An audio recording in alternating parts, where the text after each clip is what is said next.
तो आरबीआई के संदर्भ में कौन सा कथन सही नहीं? आरबीआई बैंकर का बैंक, बैंकों का बैंक कौन है? आरबीआई है। आरबीआई केंद्र सरकार के लिए वार्षिक बजट तैयार करेगा क्या? नहीं जी, वार्षिक बजट कौन तैयार करेगा? फाइनेंस मिनिस्ट्री तैयार करती है, वित्त मंत्रालय तैयार करेगा ना भैया, आरबीआई बजट थोड़ी तैयार करेगा। आरबीआई सरकार का बैंकर है, हाँ जी। आरबीआई देश के विभिन्न मुद्रा भंडार का संरक्षक है, हाँ जी बिल्कुल है। अच्छा, अब आरबीआई से बेसिक क्वेश्चन जाने। आरबीआई एक्ट कब आया? ये आपका रिवीजन है छोटी चीजों का, बोलो। जो नहीं जानते उनके लिए शुरुआत है, बोलेंगे भैया। आरबीआई एक्ट कब आया? 1934 में आया। आपसे पूछे आरबीआई को बच्चे स्टैब्लिश कब किया गया, तो आप कहेंगे 1935 में किया गया भैया। मैं आपसे पूछूं आरबीआई को नेशनलाइज कब किया गया? आरबीआई का राष्ट्रीयकरण कब हुआ? आरबीआई का राष्ट्रीयकरण कब हुआ? 1949 में हुआ, 1949 में हुआ, ठीक है। अच्छा, अब सुनो, तो ये भी पूछता है जब आरबीआई की स्थापना हुई तो गवर्नर कौन था? पहले गवर्नर कौन है आरबीआई के? तो ऑसबोर्न स्मिथ है। कौन है जी? ऑसबोर्न स्मिथ है, ऑसबोर्न स्मिथ है। और आरबीआई, आरबीआई जब भारत स्वतंत्र हो गया तो पूछे गवर्नर कौन है उस टाइम पे स्वतंत्र भारत के आरबीआई के पहले गवर्नर? तो षणमुख सेट्टी हैं। कौन है? षणमुख सेट्टी हैं, ठीक है। अच्छा, ऐसे पूछेगा आरबीआई कितनी पूंजी के साथ शुरू हुआ था? इसके पास जो शुरुआती कैपिटल थी, शुरुआती जो कैपिटल थी वो कितनी थी? ठीक है, इनिशियल कैपिटल इसके पास कितनी थी? इसके पास शुरुआत में सिर्फ 5 करोड़ रुपए थे। कितने? सिर्फ 5 करोड़ रुपए थे, ठीक है। स्थापना बच्चे इसमें डेट भी याद रख लेना, कई बार डेट भी पूछ लेता है। 1 अप्रैल 1935 है ये स्थापना, ठीक है। अच्छा, आरबीआई का हेडक्वार्टर बताओ कहाँ है? हेडक्वार्टर बताएंगे, हेडक्वार्टर याद रख लेना बच्चे। पहले इसका कोलकाता बनाया गया था 1935 में। पहले क्या था? पहले कोलकाता। 1935 से क्या था? 37 तक, 1937 तक कोलकाता था। लेकिन हेडक्वार्टर 1937 से कौन सा हो गया? बदल करके मुंबई। आज भी बहुत पूछा जाता है कि आरबीआई का हेडक्वार्टर पहले क्या था। तो मौद्रिक नीति समिति में इसमें सदस्य कितने होते हैं? 7, 6, 4 या 5? तो बच्चों के आंसर मैक्सिमम के आते हुए भैया जी 6। कैसे होंगे भैया 6? 3 तो होंगे किसके?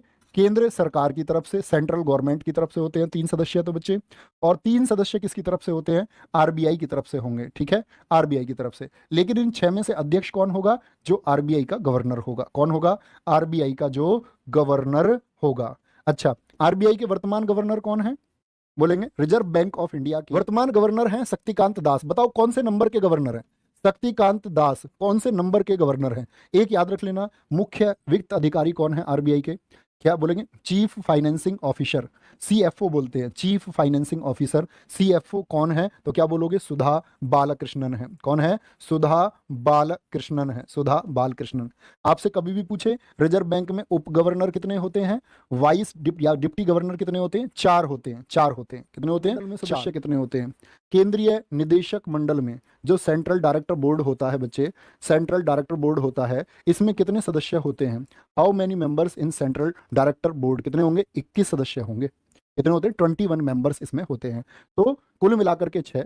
मौद्रिक नीति में केंद्रीय निदेशक मंडल में 21, एक अध्यक्ष होंगे आरबीआई के। भारतीय रिजर्व बैंक के आधिकारिक चिन्ह में शामिल है, क्या शामिल है इसमें? पेड़ देखो, ये पेड़ क्या बोलेंगे? गुलाब का पेड़ है ये भैया, गुलाब का तो पौधा होता है, इसको तो हटा देंगे।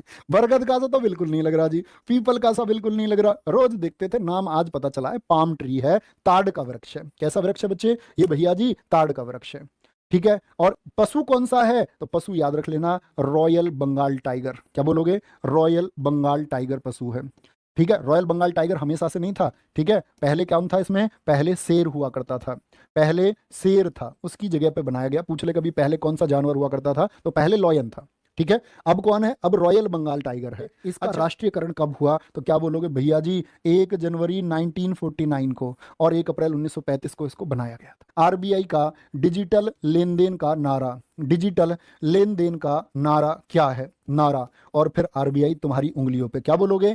Cash is king. बोलो cash is king but digital is divine. एक बच्चे ने कहा भैया हम 15 बच्चे हैं, 15 बच्चे हैं, एक साथ पढ़ते हैं क्लास लाइब्रेरी में और फिर क्वेश्चन पूछते हैं। ऐसा ग्रुप तुम भी बनाओ अपना, ठीक है। एक होना चाहिए आपका साथी जो आपसे क्वेश्चन पूछे, और पनिशमेंट रखो, ठीक है। चाटे चाटे की मत रख लेना कहीं वैसा लगता है तो मैं तेरे एक चाटा मारूंगा, ऐसा नहीं। Cash is king but digital is divine, इसका मतलब है नकदी भव्य है पर डिजिटल दिव्य है। नकदी, नकद जो है, नकद, नगद नहीं होता, नकद होता है। नकदी, नकदी भव्य है पर डिजिटल दिव्य है। ये बात आपको पता होनी चाहिए।